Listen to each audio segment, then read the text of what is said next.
Hasta las 14 estás escuchando Reperfiladas con Juliana Monferrán.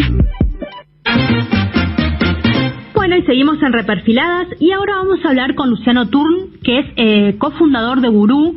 Estos casos que a nosotros nos divierten contar de emprendedores de todo el país que van creciendo. Y ahora Luciano nos va a contar exactamente qué hacen en Gurú, pero bueno, nada, les anticipo que está relacionado con la tecnología, la inteligencia artificial y la salud. Hola Luciano, buenas tardes, ¿cómo andás? Hola Juliana, ¿cómo estás? Un gusto, gracias. Nada, un poco hice una rápida introducción, pero contanos bien en detalle qué es Gurú y cómo nació. Sí, perfecto. Mirá, Gurú se dice porque tiene el acento en la U. En realidad surgió el nombre de, como todos los emprendimientos, habíamos arrancado con un nombre, estaba registrado y entonces tuvimos que rápidamente emigrar a otro. Esta fue un poco la historia. Te cuento, mira, esto me hiciste acordar. Le hice nota alguna vez a los fundadores de las cajitas Juliana, esas que hay unas cajitas que son juguetes como para chicos, de cajitas el médico, veterinaria, qué sé yo. Entonces le pregunté por qué le había puesto Juliana, hasta que Juliana es mi nombre, y me dijo porque Julieta estaba registrada. O sea, bueno, que me mató la ilusión. Fue así. Resulta que Gurú, bien pronunciado en chino antiguo, significa como la verdad esencial de las cosas. Entonces también le calzaba bastante bien a lo que tratamos de hacer con Gurú, que es básicamente en una palabra es usar toda la evidencia y los datos que dejan los pacientes y los eventos que ocurren en los prestadores de salud para tomar mejores decisiones respecto a todo este flujo, ¿no?, de trabajo que ocurre en el hospital. Normalmente pasan muchas cosas en los hospitales, así como cuando uno va a navegar en internet deja una estela de datos.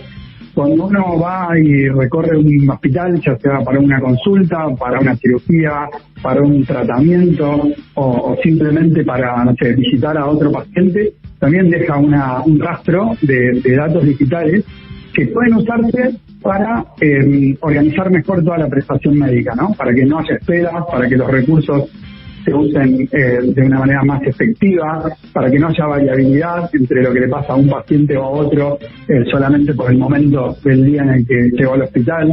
Toda esa data hasta ahora estaba como retenida en los servidores de los hospitales.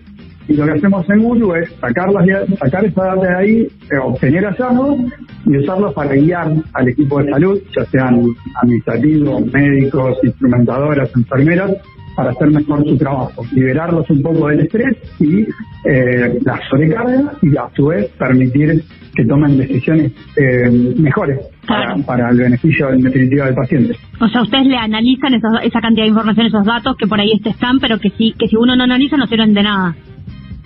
Exactamente, se calcula que más o menos de toda esa cantidad, primero para poner en contexto, la salud genera más datos que ningún otro sector de la economía mundial, ¿no? Yeah. Y de toda esa masa de datos que se duplica más o menos cada 70 días, solamente el 3% se usa para algo. El 97% de esos datos quedan en los servidores de los hospitales. Claro. Lo que ha ocurrido en los últimos 10 años es que la salud se ha digitalizado mucho. Antes la historia clínica estaba en papel. Eso te quería preguntar.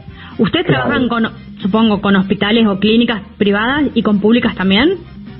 Trabajamos, iniciamos con el sector privado, pero hace poco ya nos extendimos a trabajar con hospitales públicos. ¿Y ellos están digitalizados o ustedes los ayudan a digitalizarse?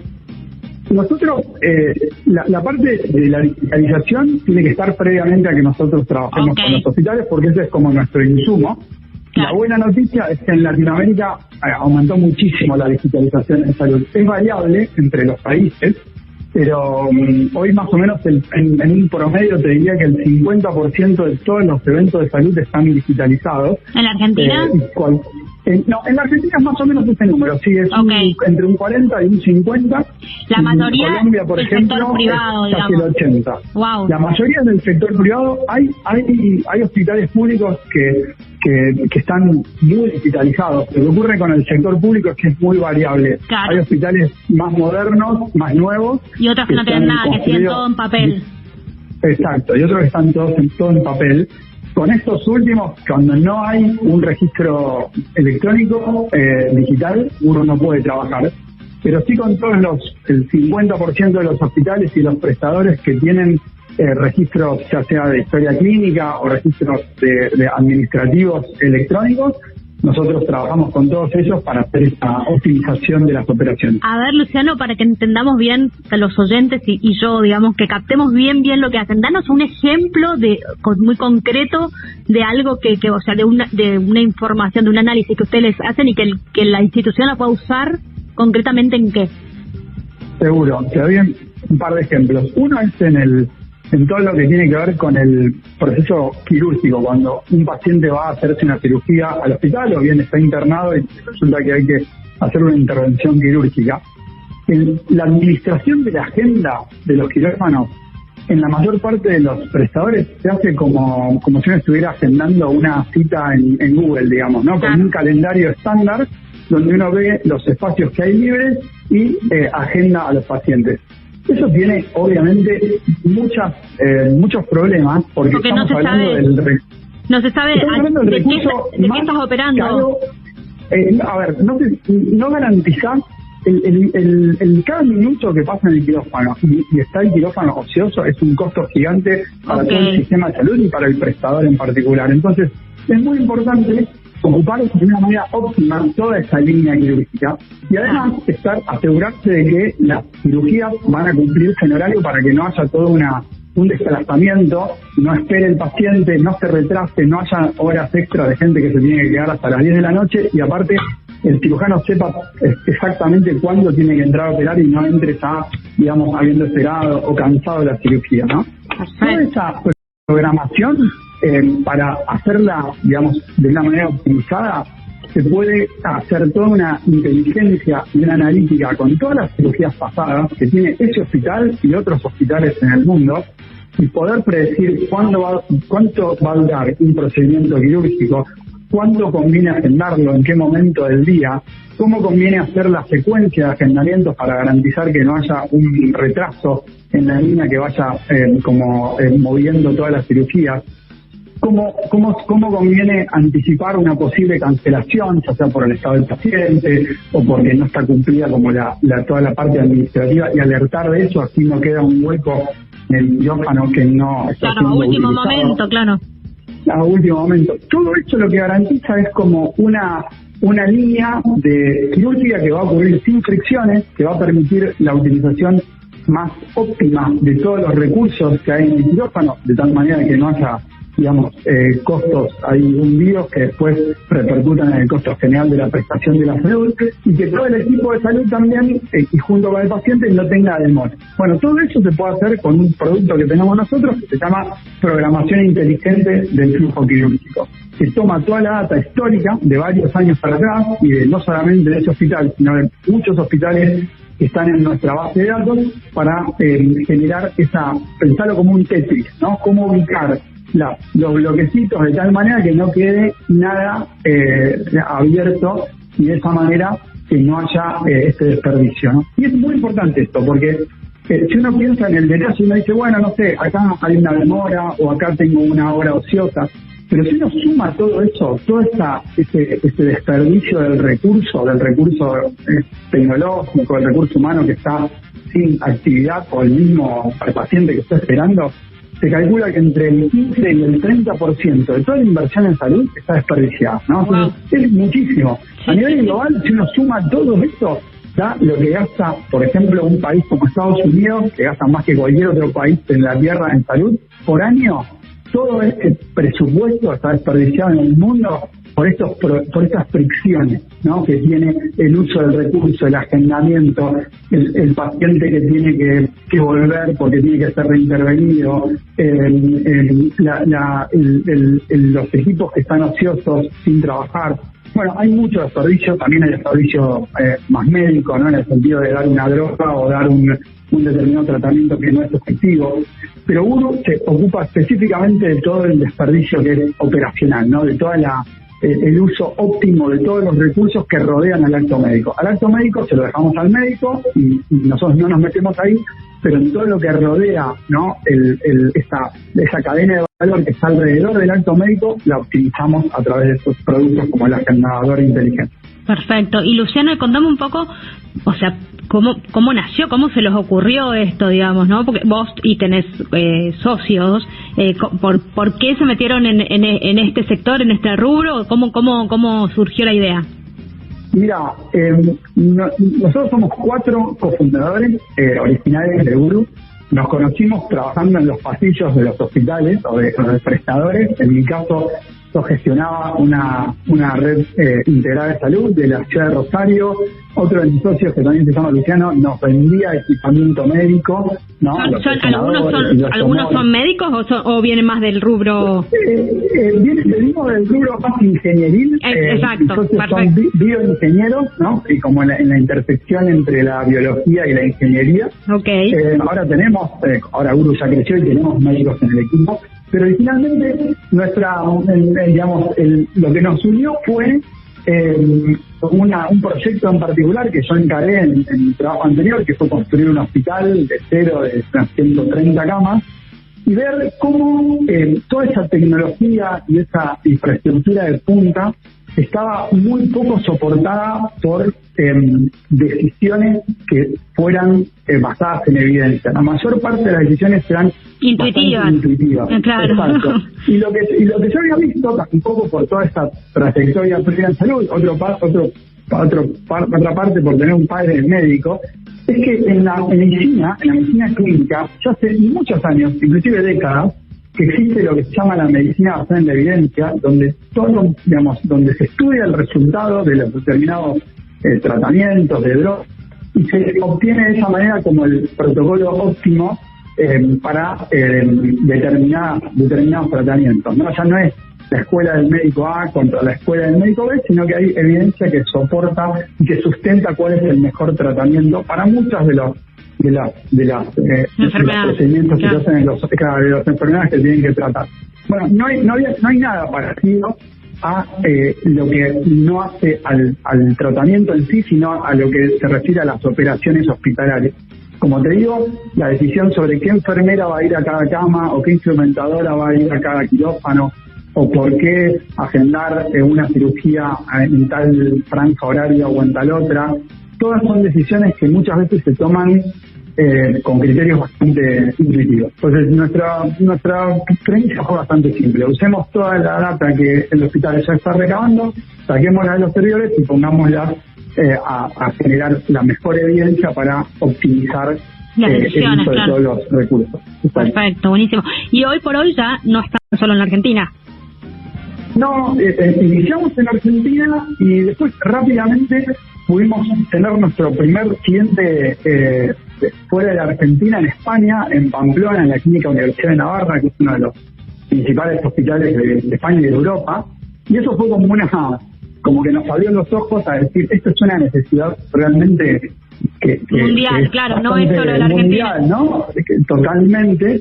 Y ahí, es como un poco apalancados con este primer caso de éxito, empezamos de a poco a desarrollar otros mercados. Hoy le vendemos a clínicas que están en Colombia, en Perú, en Panamá, en España nos expandimos y la verdad es que hoy nuestro foco es toda Latinoamérica y España. Es una necesidad muy transversal. Yo ahora viajo bastante por Google y conozco, hace una semana estuve en 3 distintas ciudades de Colombia conociendo hospitales privados y públicos ahí. Y la verdad que este tema del desperdicio es casi un denominador común, y la cantidad de horas que se dedican a tareas por ahí de recopilación de información y muy operativas, claro.